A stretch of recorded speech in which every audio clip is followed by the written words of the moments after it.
경기도가 사회적 경제기업 육성에 집중합니다. 연매출 10억 원 이상의 규모 있는 사회적 경제기업을 100개 이상 육성하고 관련 펀드도 1,000억 원 이상 조성할 계획입니다. 의정부 호원초등학교 교사 사망 사건과 관련해 유족들이 학부모에 대한 고소장을 제출했습니다. 경찰은 주변이 조사를 마무리하는 대로 학부모들을 불러서 조사한다는 계획입니다. 지역 의원들의 외유성 해외 연수가 논란이 된 바 있습니다. 행안부와 전국 시도의회 의장협의회가 개선을 약속했지만 상황은 크게 바뀌지 않았습니다. 무성이 자란 잡초들이 지역의 문제로 떠오르고 있습니다. 동두천시의회가 문제 해결을 위한 방안을 제시했는데요. 관련 소식 자세히 전해드립니다.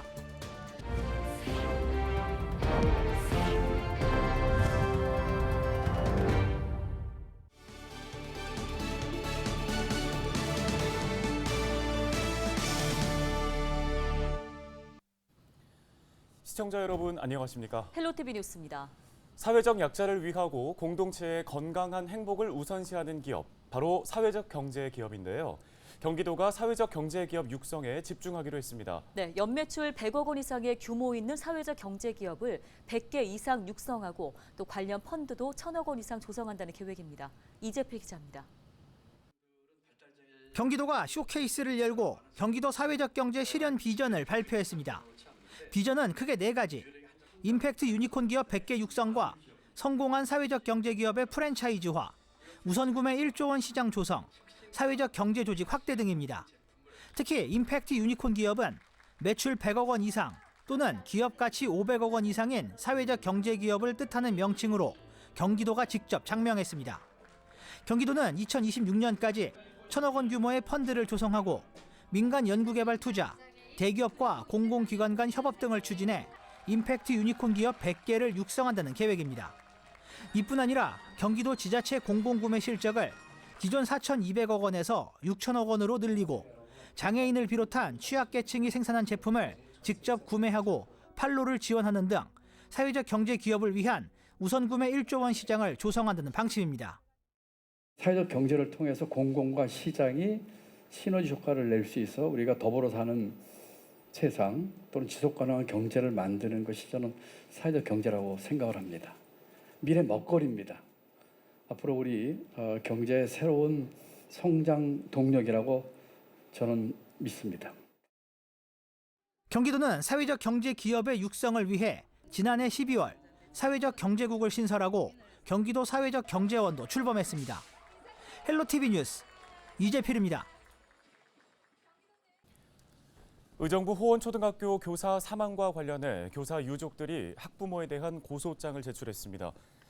의정부경찰서는 고 이영승 교사 유족 측이 강요 등의 혐의로 학부모 3명에 대한 고소장을 접수했다고 밝혔습니다.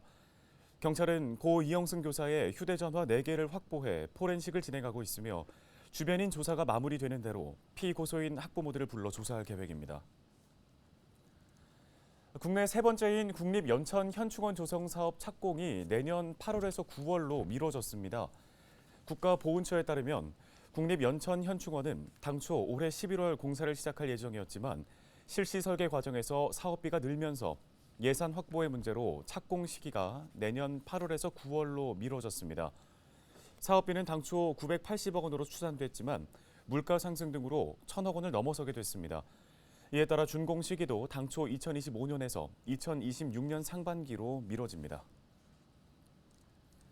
김동근 의정부시장이 한화진 환경부 장관에게 소각장 현대화 사업에 대한 지원을 요청했습니다. 김동근 시장은 시민 공론장을 통해 소각장 갈등을 해결한 것을 계기로 지난 6일 한화진 환경부 장관을 만났는데요. 이 자리에서 김 시장은 민관 협치로 소각장 갈등을 해결한 상황을 설명하고 현안 사항에 대해 건의했습니다. 특히 소각장 갈등에 대해 원만한 합의를 이끌어낸 지방자치단체에 대해서는 인센티브 제공 등 정부에서 전폭적인 지원을 해줘야 한다고 강조했습니다. 이에 대해 한 장관은 인센티브를 적극 검토하겠다고 답한 것으로 전해졌습니다.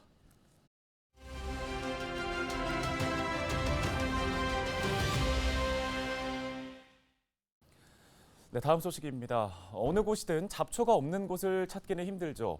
물을 따로 주지 않아도 거친 땅을 비집고 나오는 잡초. 그냥 예산일로 볼 일이 아니라는 입장인데요. 문제 해결 방안이 시의회에서 제안돼 이목이 쏠리고 있습니다. 네, 동두천시의회 부의장이신 황주룡 의원이 전화 연결돼 있습니다. 의원님 안녕하십니까? 네, 안녕하세요. 동천시의 부의장 황주룡 의원입니다. 예, 사실 잡초 잘하는 일이 뭐 무슨 큰일이냐 이렇게 생각하기 쉬울 텐데 이 잡초 문제 허투루 볼 수 없다고 얘기를 하셨습니다. 이유를 좀 들어보고 싶습니다. 인도가 무성하게 자란 잡초로 엉망입니다. 보도뿐만이 아니라 하천변, 자전거도로, 차도변까지 잡초가 무성하지 않은 곳이 없습니다. 해서 도시 미관을 저해하는 것은 물론 모기와 같은 유해곤충 서식지가 되고 시민 보행 안전까지도 위협하는 실정입니다. 네, 무성하게 자란 잡초가 보행자들의 안전에까지 영향을 미친다면 좀 서둘러 방법을 찾아야 할 텐데요. 어떤 방법이 효과적일 것으로 보십니까? 늘 해오던 것처럼 그때그때 땜질만 하는 방식에서 벗어나야만 합니다. 전문 용역업체에 맡겼던 사업을 시민 일자리 사업으로 전환하고 순창군 등 타 지자체에서 우수 사례를 벤치마킹해야 한다고 봅니다. 블록 간 틈새에서 자라는 잡초를 근본적으로 차단하는 신기술을 검토하고 내 집, 내 상가 앞 잡초는 내가라는 시민의식 고취를 독려하고 여러 단체를 통해 자발적인 시민 참여를 유도해야 한다고 봅니다. 또 효율적인 가로 환경 개선을 위한 집행부의 시스템이 갖춰져야 합니다. 깨끗한 도시 환경은 시민에게 자부심을 더해준다는 점에서 시의회에서도 큰 관심을 갖겠습니다. 네, 알겠습니다. 오늘 말씀 여기까지 듣겠습니다. 동두천시의회 황주룡 부의장이었습니다.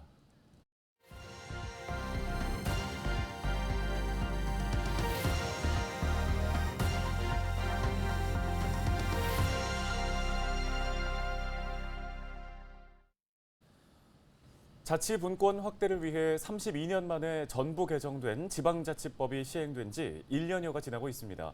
이 개정안의 핵심 가운데 하나가 바로 지방의회의 권한 강화이고 그만큼 책임도 커졌다고 볼 수 있는데요. 네, 그간 논란을 빚어온 지방의원 의정 연수의 경우 과거에 비해서는 좀 개선이 됐을지 궁금합니다. 정명기 기자가 현장 취재했습니다. 외유성 해외 연수도 중 안내자를 폭행하고 접대부가 나오는 술집을 요구해 전국적인 주목을 받았던 경북 예천군 의회. 해당 의원들은 결국 제명돼 의원직을 잃었습니다. 어쨌든 무리를 빚어가서 죄송합니다. 가이드님께도 다시 한 번 더 사죄드리고 국민들께도 사죄드리겠습니다. 이후 지방자치 구현을 위한 지방자치법이 지난해 전부 개정되면서 지방의회의 자율성과 권한은 확대됐습니다. 그렇다면 물음표가 붙어있는 지방의원 의정 연수의 경우 과거에 비해 좀 나아졌을까? 출장 일정에 유명 관광지 탐방은 여전히 필수 코스고 이러면 정신 팔려가지고 박물관을 더 봤으면 좋았을 건데 하는 그런 생각. 배우자와 함께 연수 일정 일부를 동행하면서 구설에 오른 지방의원도 있었습니다. 식사를 같이 한 것은 그거 맞아요. 식사나 뭐 하실 때 이거 그분이 돈 내지는 않았을 거 아니에요? 그렇죠. 그거는. 연수를 떠났다가 기내 음주 소란에 동료 의원들을 성추행했다는 논란에 휩싸여 의원직에서 물러나는 등 문제는 천태만상입니다. 더 낮은 자세로 더 강하게 쇄신하도록 하겠습니다. 이런 폐해를 막기 위해 행정안전부는 4년 전 의원들의 연수 셀프 심사를 맡고 부당한 연수에 대해선 비용을 환수 조치하는 등 개선안을 내놓기로 했습니다. 전국 시도의회 의장협의회도 이를 적용하고 개선해 나가기로 했지만 결국 흐지부지 됐습니다. 연수 자체의 당위성이 부족하다 보니 보고서는 통과 의례 정도로 여겨지고 정책으로 연결되는 사례도 드물 수밖에 없다는 지적입니다. 선진지가 많지 않다. 일단 그렇다면 좀 횟수를 줄이더라도 좀 이렇게 의미 있는 연수가 될 수 있도록 했으면 어떨까 싶습니다. 어떤 연수나 내용들을 좀 투명하게 운영해서 이제라도 시민 눈높이에 맞게 내실 있는 제도적 보완으로 이어져야 한다는 목소리가 잇따르고 있습니다. 헬로티비 뉴스 정명규입니다. 다음 소식입니다. 양주시 홍죽산업단지와 서울 잠실 광역환승센터를 연결하는 광역버스가 이달 운행을 시작합니다. 국토교통부 대도시권 광역교통위원회는 광역버스 1304번이 오는 16일 월요일부터 운행한다고 밝혔는데요. 1304번 노선은 양주시 홍죽산업단지를 기점으로 백석중과 양주시청, 회천지구, 덕계역, 의정부 밀락과 밀락 나들목을 거쳐 잠실 광역환승센터로 운행하는 일반 광역버스입니다. 경기도가 오늘 18일 사전조사를 시작으로 11월 20일부터 28일까지 연천군 종합감사를 실시합니다. 경기도는 자치 사무 자율성을 최대한 보장하면서 제보나 언론 보도 등을 통해 위법성이 의심될 경우에 한정해서 감사를 진행할 방침입니다. 사전 조사 기간인 오는 18일부터 11월 17일까지는 도민 생활에 불편을 유발하는 부당 행위 등을 검토하고 감사 시작부터 마무리 단계까지는 도민 감사관 등 전문가들이 참여해서 객관적으로 점검을 할 계획입니다. 경기도는 불편 사항과 공직자 위법 행위 등 도민 제보를 받기 위해서 접수 창구도 운영하는데요. 12일부터 11월 9일까지는 공익 제보 한라인 등 비대면으로 11월 1일부터 9일까지는 연천군청 내의 종합감사장으로 직접 방문을 해서 제보할 수 있습니다.